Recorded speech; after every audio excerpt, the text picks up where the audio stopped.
Hey, what's going on? My name is Fernando Corona, and me, along with my beautiful wife and our 18-month-old daughter, have been investing in real estate for the past few years. This video is going to get into how to prepare for a real estate market crash. Let's dive into it.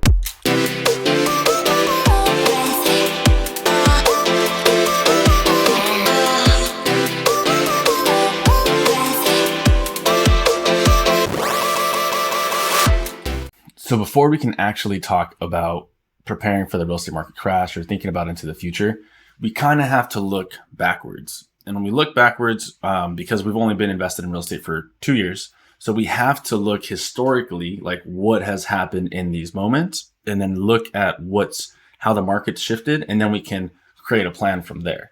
It's not going to be perfect, but we can at least prepare.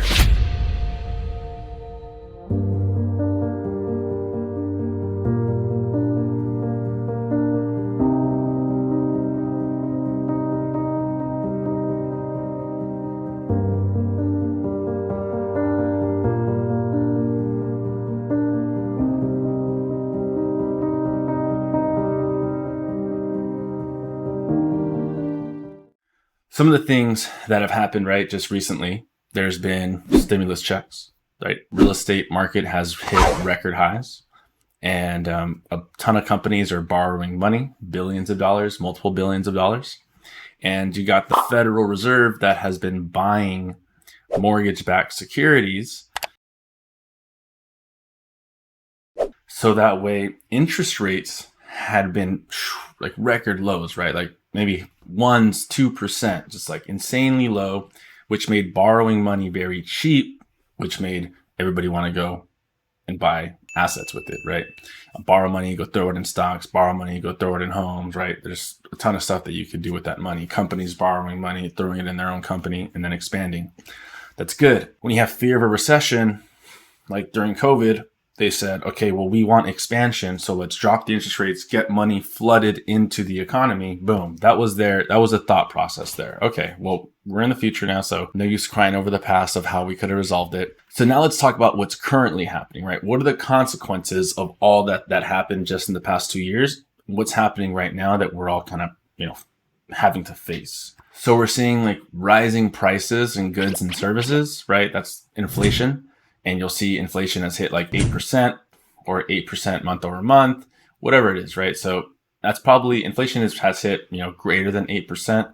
If you understand how inflation is calculated, it's based off of like, year over year. So it's grown 8% from this point to last year. But if that's grown 8%, then what about that point, to the previous year? So inflation is obviously like pretty high. And then if we're not seeing inflation taper down, the Fed is continuing to raise interest rates, right? Because they want to basically see inflation first stop and then taper down. They want to get it back down to 2 or 3%, which is where it's supposed to be. So what are we going to be seeing? We're now seeing the companies who borrowed a ton of money, invested it into their business. If they did not turn a profit, then they're laying off employees. Or we're seeing companies that borrowed a lot of money, invested into their business, made a lot of profit, and now they want to keep that profit, and they no longer want to expand as aggressively because we're in a recession. So then they lay off employees. We're seeing that the refinancing, market, a year ago, even a few months ago, everybody wanted to refinance out of their house, get a low interest rate. Now, very rare do people want to refinance into a higher interest rate. Talk about real estate specifically. Builders have stopped building, because the fear is back that there's not going to be as many buyers, not as many people that are looking to buy a house when prices are this high and interest rates are this high. So the builders have stopped building in fear of who are they going to be able to sell these to. Flippers have stopped flipping, not entirely, right? They're still flipping. I'm not going to say they've entirely stopped flipping. They just have to get deals significantly at a better price to be able to really put in the same money, time, and effort, because they're not going to get the gains that they have been getting for the past 2 years. And a flipper is somebody who buys real estate at a low price, rehabs it, sells it to somebody on the market. So that's where we're at. That's what we're currently seeing. And so now we're living with the consequences, right, of the past. And everybody's still thinking like, okay, cool, we delayed a recession, but now we're in a recession, right? And a recession is defined as two declining quarters of declining GDP, right? Gross domestic product, right? When that declines, meaning the production that our country is pushing, right, is that's declining for two straight quarters, well, then we're officially in a recession. So now that we're in that recession and there's a bunch of media and news outlets and everybody's talking about like what's going to happen next, the housing market's going to crash, we're in a bubble, whatever, the stocks are crashing, crypto crash. So everybody's kind of going crazy. Unemployment is going to skyrocket. There's just a lot of fear happening. And sometimes like the fear and the recession, all that can be a self-fulfilling prophecy, right? Because there's so much fear, all this media, companies are going to start taking action in a certain way. People are actually going to lose their jobs. There's all this stuff. People are selling their homes right now because they're like, well, I might as well sell at a peak so I can go rent. There's a lot of just the fear itself. And people are taking action based off the fear. Let's talk specifically about real estate. A crash happened in 2007, 2008 because the real estate system itself crashed. Like, think about the foundation. So when the foundation totally collapsed, then the entire housing market literally collapsed.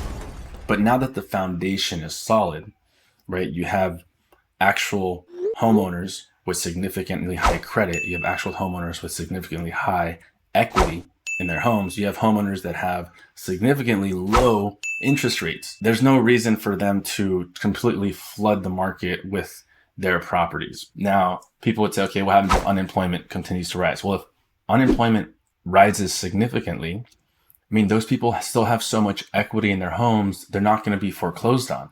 They're going to be able to just sell their property on the MLS, which will just increase supply and still normalize the prices. With the high interest rates, there's always going to be certain markets that completely popped off and they're going to have a correction. So let's talk about where we're buying. If you're in California, yeah, you're going to be seeing like $50,000, $100,000, maybe $150,000, $200,000 discounts. And that's the nature of the beast, but that's a 10% drop. So if it's $1 million house, drops $100,000, that's only 10% drop. If it's a $2 million house, drops 10%, that's $200,000, right? So just keep that in mind when you hear oh my gosh, this house dropped $200,000. Was it a $2 million home? And because if you go look in Atlanta and the house costs $200,000, right? That house is not going to drop $200,000. So it's all relative. So just be aware of the news headlines of the markets that you're in. If we're in Atlanta and the house drops 10%, that's $20,000, right? So which is true. We're picking up houses $20,000, $15,000 under asking, which is good. That's a buyer's market. So this is true. We're in a buyer's market, which is good for us. We can buy properties. We can buy them under asking. And we're still at a high interest rate, but we don't mind as investors because we're going to be able to refinance. Now, if you're a primary home buyer and you're looking to buy, maybe, you're still looking to get in at a lower price point, even though you're at a high interest rate, knowing you're going to be able to refinance in the future. You obviously want job security and all that stuff. When you're an investor, you're not worried about your own personal job security. You're worried about the job security of your tenants. And so you have to think of a different investing strategy as well, or just understand who you're potentially renting out to. So if you're renting out to a single family, that's higher risk than if you're renting out to 4 different people or 8 different people, right? If you have a multifamily home. And so we're going to get into a little bit about our investment strategy, how we're investing out of state, not in California, what we're doing, right? To really prepare for even if there was a crash.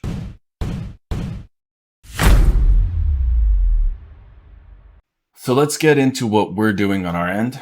We just bought 2 properties. Why would we buy 2 properties? And we bought them and we locked in an interest rate at 7.5%. People would look at us and be like, 7.5%? You're crazy. Why are you buying? Well, we're buying because each of these properties are going to produce between $1,200, actually that's not true, $1,400 and $1,800 per month of cash flow. So when you think about why are we buying? We're buying because we're still getting good deals. We're buying under the median housing price across the United States. We're buying in areas that still have good, significant population growth. They have solid economies.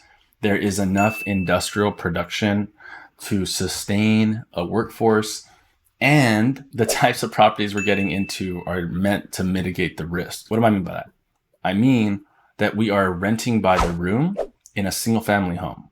So if we're buying a $250,000 home and it's a 4-bedroom, 3-bath, we are going to turn that into a 9-bedroom, 3-bath. And so now we can rent each one by the room. And let's say we're getting on the low end $600 a month. Okay, you do the math, 6 times 9, 54. So it's $5,400 of monthly revenue that we could get. Now, what's our mortgage? Our mortgage is maybe $2,000. So even if one person gets laid off, even if 2 people get laid off, even if 3 people get laid off, right? Like, we have significant buffer so that people can get laid off and we're still making a profit. So we're mitigating our risk, not only on the cash flow, because we're still, have significant cash flow even at 7.5% interest. So in the future, when we want to refinance into a 5% interest loan or a 4% interest loan, then our cash flow is only going to go up, right? Because our mortgage will go down. And, but the other reason why it's so beneficial is because we're mitigating that risk that if one person gets laid off, 2 people are unemployed or whatever the situation is, right? And we have to deal with an eviction. We're not just relying on one family's income. And so this is our strategy to prepare. High cash flowing real estate, lower than the median price of homes across the United States. We want a growing population in the city, and we want to diversify the risk in the investments that we're getting into.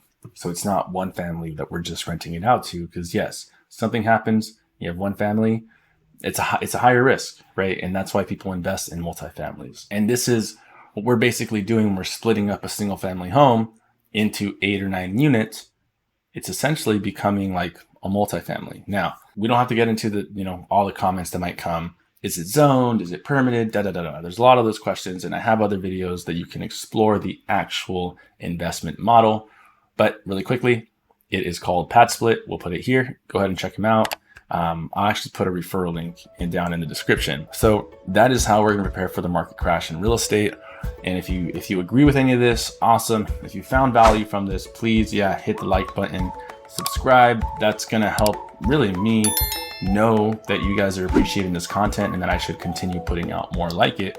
And who knows, a year from now, it could be at whatever, a certain amount of subscribers, and it would be totally worth it. But even if one of you gets value from this and one of you takes action, I'll just be ultimately grateful.